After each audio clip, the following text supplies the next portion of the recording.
Friends, we have been very sensitive to protect all the sectors like farmers' interests in rice, wheat, dairy, soya and various other farmer products, agricultural products which have not been opened up with any access. We have also been very conscious of ensuring that our MSMEs and our startups, innovators get big opportunities in New Zealand. The FTA turns New Zealand ties from friendly to formidable, especially for trade, innovation and youth-driven growth. One of the first few responses to Prime Minister Modi's tweet that I just read and found interesting, hence I share it with you. Friends, this is a free trade agreement with New Zealand which is both comprehensive and forward-looking, reflecting the vision of our two leaders, Prime Minister Modi and Prime Minister Luxon, to elevate the relations to much higher strategic levels, much more comprehensively, which will not only include trade, education, R&D and innovation, services sector in a very big way, tourism, sports. It's a very multifarious engagement, particularly to benefit our farmers and dairy through technical collaboration, which will help them upgrade quality, productivity, and therefore the incomes of our farmers and dairy persons.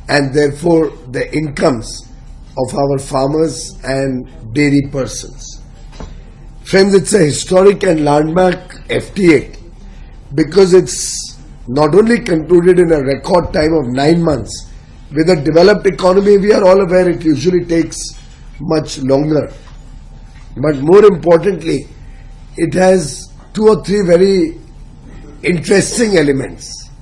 One, it is our first FTA which is led by a completely almost non-men team. It's a women-led FTA. The chief negotiator was our senior colleague, Joint Secretary Petal.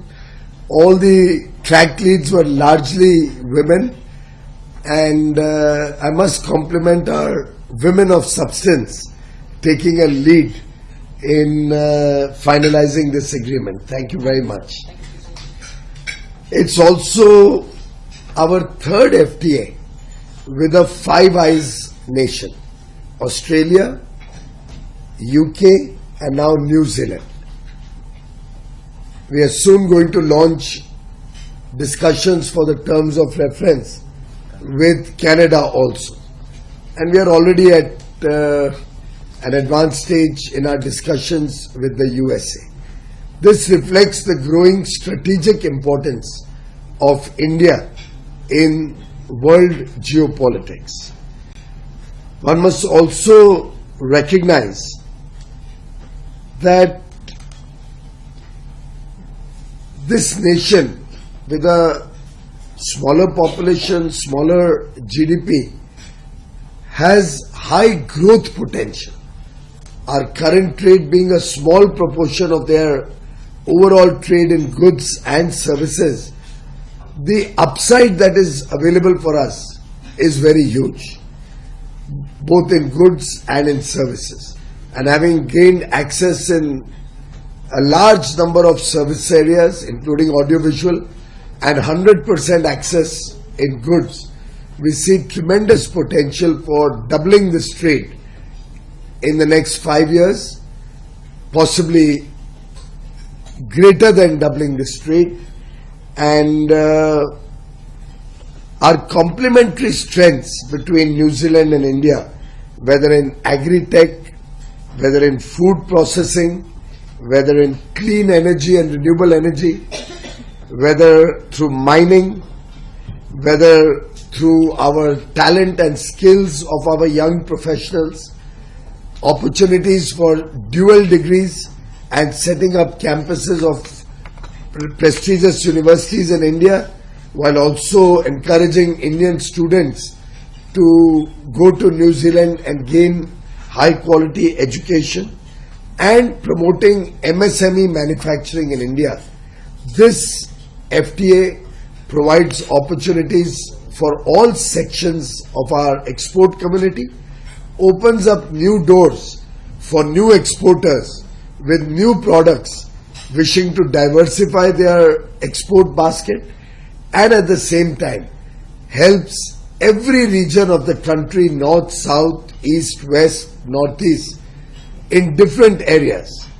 It has some very interesting new elements of technical collaboration in fruit cultivation, in honey production, and other areas including dairy, where they will bring latest modern technology to India to help our farmers, our dairy persons increase their income. Students who go to New Zealand to study will now be eligible for a 2-year work visa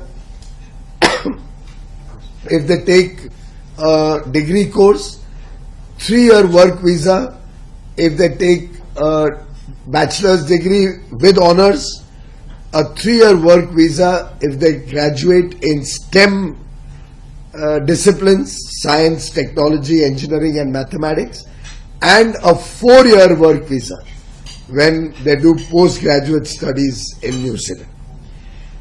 It's also interesting that almost 5,000 of our professionals who are yoga instructors, chefs, Ayush professionals, IT or educational teachers, nurses, caregivers will get professional visas for serving the New Zealand economy.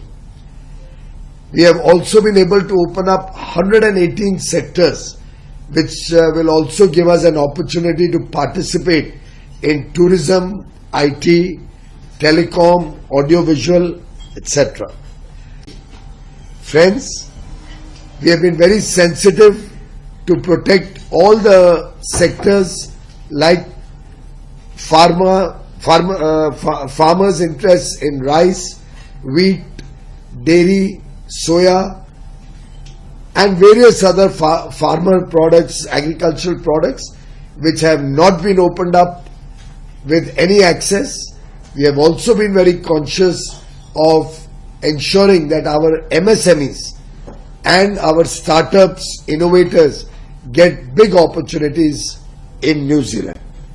It's a win-win agreement, and I can assure the people of India that under Prime Minister Narendra Modi's very, very focused approach and guidance towards making India a greater player on the world stage, making India's industry, farming sector, agriculture sector and services sector an international player of relevance.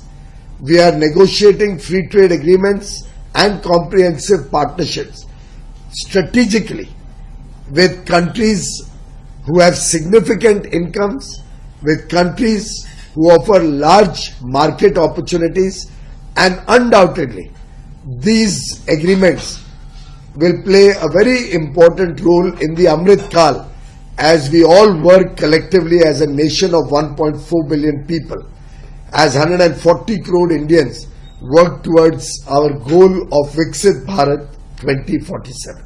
Thank you.